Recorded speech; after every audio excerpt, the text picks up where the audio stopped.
धर्मप्रेमी बंधुओं, शीलवती माताएं, श्री कृष्ण जन्माष्टमी पूरे विश्व में जैन, जैनेतर सभी बड़ी श्रद्धा के साथ मनाते हैं। जयंती उन महान आत्माओं की मनाई जाती है जिन्होंने विश्व में आकर कोई श्रेष्ठ कार्य किया है। इस धरती पर अन्याय, अपराध व बहुत ही पाप बढ़ गया। उस समय कर्मयोगी श्री कृष्ण का जन्म हुआ। राज सत्ता के मद में मदोन्मस्त बनकर कंस ने अपने पिता को बंदी बना लिया था। जरासंध सुख संपदा का भूखा बनकर जनता का रक्त पी रहा था। शिशुपाल विकारी बनकर संसार में आक्रांतकारी वातावरण फैलाए हुआ था। पशुधन की तरफ मनुष्यों का ध्यान नहीं था। स्त्री अपनी लाज मर्यादा को छोड़कर आम रास्तों पर नग्न होकर तालाब कुंडों में स्नान करती थी। मानव अपने उद्योग परिश्रम का त्याग कर देवी देवताओं के वरदान से सुख प्राप्ति की मिथ्या अभिलाषा से इंद्र महोत्सव आदि मनाया करते थे। कंस ने वासुदेव जी को वचनबद्ध कर देवकी जी के चारों ओर बड़े बड़े प्रतिबंध व पहरेदार को लगा रखा था। ऐसी विकट परिस्थितियों में भाद्रपदी अष्टमी को कर्मयोगी श्री कृष्ण का जन्म हुआ। बोलिए श्री कृष्ण, कर्मयोगी श्री कृष्ण की जय। उस समय तूफानी हवा चल रही थी, जोरों से वर्षा हो रही थी, मेघ गर्जना कर रहे थे, चारों ओर घोर अंधकार व्याप्त था। ऐसा जान पड़ता था कि मानो प्रलय काल हो रहा है। और वैसे कंस के लिए तो ये प्रलय काल का ही समय था। देवकी जी ने वासुदेव जी को जगाया और कहा कि किसी भी मूल्य पर बालक की प्राण रक्षा होनी चाहिए। आप शीघ्र ही गोकुल में यशोदा के घर पर पहुंचिए। और वासुदेव जी साहस पूर्वक बालक को गोदी में लेकर निकले और देखा कि शेर भी सो रहे हैं, पहरेदार बेहोश होकर पड़े हुए हैं और महापुरुषों की पुण्यवाणी से सारी अनुकूलताएं कर दी गई। श्री कृष्ण को लेकर दरवाजे के पास पहुंचे और देखा कि ताले जुड़े हुए हैं। वासुदेव निराश हो गए। उन्होंने सोचा सारी योजना निष्फल हो जाएगी।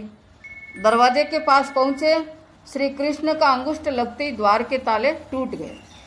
वासुदेव जी नगर के बाहर तक आ पहुंचे। आगे देखा तो यमुना नदी जोरों से चल रही है, परंतु वासुदेव जी को यह विश्वास हो गया कि ये बालक साधारण नहीं है, इनके प्राणों की रक्षा अवश्य होगी। उन्होंने यमुना के प्रवाह की परवाह न करते हुए यमुना में प्रवेश किया। श्री कृष्ण का पैर का अंगूठा लगते ही पानी फटकर बीच में रास्ता हो गया। वासुदेव जी नंद यशोदा के घर पहुंचे और बालक को यशोदा की गोदी में दिया और शीघ्र ही वहां से लड़की को लेकर वासुदेव जी वापस देवकी जी के पास पहुंच गए। लड़की के रोने की आवाज से पहरेदारों की निद्रा खुली। कंस को समाचार पहुंचाए। उस समय कंस को ऐसा लगा कि मानो मृत्यु ही मेरे सामने आ गई है। कंस घबराया हुआ था, परंतु जब देवकी जी के पास लड़की को देखा और अट्टहास करते हुए बोला, क्योंकि अभिमानी होता है वो हर समय अभिमान की भाषा ही बोलता है। देखो, मेरे भय से लड़के का भी लड़की हो गई एवं साधु के वचन भी झूठे हो गए। अब कंस निश्चिंत हो गया, लेकिन अधिक अन्याय, अत्याचार, पाप का घड़ा एक दिन जरूर फूटता ही है। इधर ज्यों ज्यों श्री कृष्ण बड़े होने लगे त्यों त्यों अपनी लीलाएं फैलाने लगे। कालिंदी में जो काला नाग भयंकरता फैलाए हुए था उनको वश में किया। नंद अहिरों को समझाया कि देवी देवताओं के वरदान मांगने से वरदान मिलने वाला नहीं है। जो देवी देवता तुम्हारे घर पर गाय और बैल के रूप में है उनकी सेवा करो।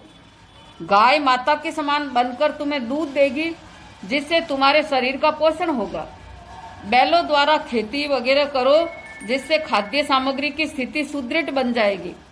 इन पशुओं का गोबर जो बेकार मानकर तुम फेंक रहे हो, उनका प्रयोग खेतों में डालकर उपज बढ़ाओ। यही सुखी होने का वरदान है। नग्न होकर आम रास्तों पर आए हुए तालाबों, कुंडों में स्नान करने वाली स्त्रियों को भी अपना कर्तव्य का बोध कराया। बोध कराने के हेतु वस्त्र हरण कर कदम पर जा बैठे।